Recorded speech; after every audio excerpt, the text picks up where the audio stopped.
Editorial Bang Oni, Berita Indonesia Link 22 Juli 2020. Buronnya Joko Chandra, lemahnya hukum di Indonesia. Kasus buronnya Joko Chandra membuka tabir betapa kroposnya hukum di Indonesia. Bahkan hal ini menyeret-nyeret institusi Polri karena ada oknum jenderal yang bermain di sana. Dan bukan hanya satu jenderal, ada 3 jenderal yang berhasil ditundukkan oleh buronan korupsi Joko Chandra, sehingga langkah Joko Chandra masuk ke Indonesia, berada di Indonesia, bahkan sekarang tidak tahu di mana letaknya, dibantu oleh 3 jenderal tersebut. Berikutnya, Brigjen Polisi Nugroho, pejabat NCB Interpol, juga ikut terseret dengan dugaan memberikan surat kepada Interpol tanpa sepengetahuan atasannya.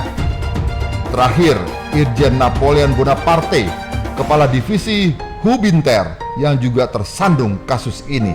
Kapolri Idam Aziz pun meradang. Orang nomor 1 di kepolisian Republik ini langsung memberi sanksi tegas, yaitu mencopot jabatan ketiga anak buahnya yang sudah berpangkat jenderal ini. Benang merah dari kasus ini adalah hilangnya red notice, sehingga masuknya buronan Joko Chandra bisa lenggang kangkung ke Indonesia, dan juga sempat membuat semua legalitas mulai dari KTP bahkan hingga paspor informasinya. Dan bahkan saat Joko Chandra keluar pun dari Indonesia tidak tercium. Itu semua karena dokumen Joko Chandra dihilangkan. Mungkin sekarang Joko Chandra yang sedang dicari sedang bersantai-santai kembali di Papua Nugini. Dan terakhir yang kita dengar informasinya bahwa oknum Polri berpangkat jenderal ikut menemani buronan Joko Chandra dalam pesawat private. Sahabat Berita Indonesia Link di mana saja Anda berada, buronan korupsi Joko Chandra seharusnya bisa ditangkap. Tapi kok di sini terlihat buronan korupsi diberi karpet merah oleh oknum polisi. Menyandang status buron sejak 11 Juni 2009, Joko Chandra masuk Indonesia pada Maret lalu. Ia mengurus kartu tanda penduduk di Kelurahan Grogol Selatan, Jakarta Barat. Dia juga lolos mendaftarkan peninjauan kembali atas kasus yang membelitnya di Pengadilan Negeri Jakarta Selatan. Sudah jelas, ini rangkaian kong kaling kong para oknum. Permainan sang buron terkuak ke publik setelah Jaksa Agung Sanitiar Burhanuddin membukanya kepada Komisi Hukum Dewan Perwakilan Rakyat pada hari Senin tanggal 29 Juni lalu. Maka terkuaklah ada kong kaling kong merencanakan Joko Chandra masuk ke Indonesia, mengurus semua hal untuk kepentingannya, dan kemudian dengan santai ia keluar kembali dari Indonesia. Semua ini sudah pasti rangkaian kong kaling kong. Kasus buronan Cesi Bank Bali ratusan miliar ini leluasa keluar masuk Indonesia, dibantu oleh para penegak hukum di Indonesia. Kapolri memang sudah bertindak tegas, tapi PR-nya bukan itu.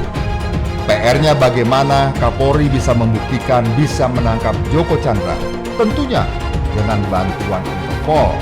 Seperti kemarin saat menangkap Maria Pauline dibawa dari Beograd, Serbia. Memang buronan Joko Chandra ada di luar negeri, tapi seharusnya itu bisa ditangkap dengan hubungan Interpol.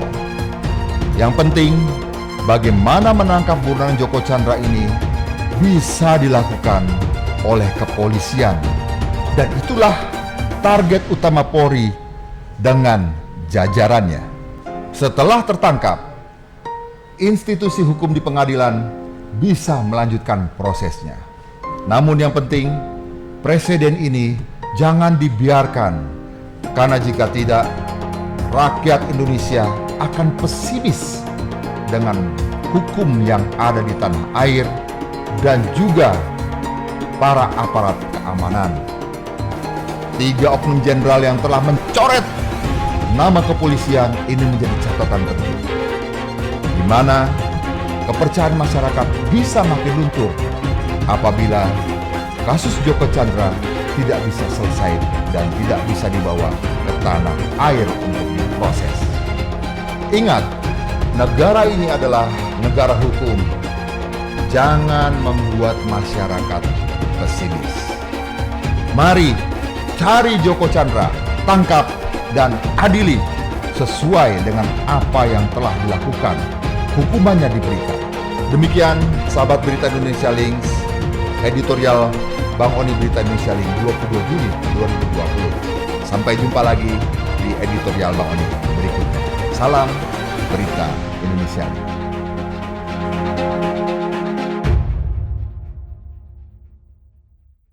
Dapatkan update video terbaru beritaindonesia.link dengan cara subscribe lalu klik tombol lonceng dan ikuti semua sosmed kami.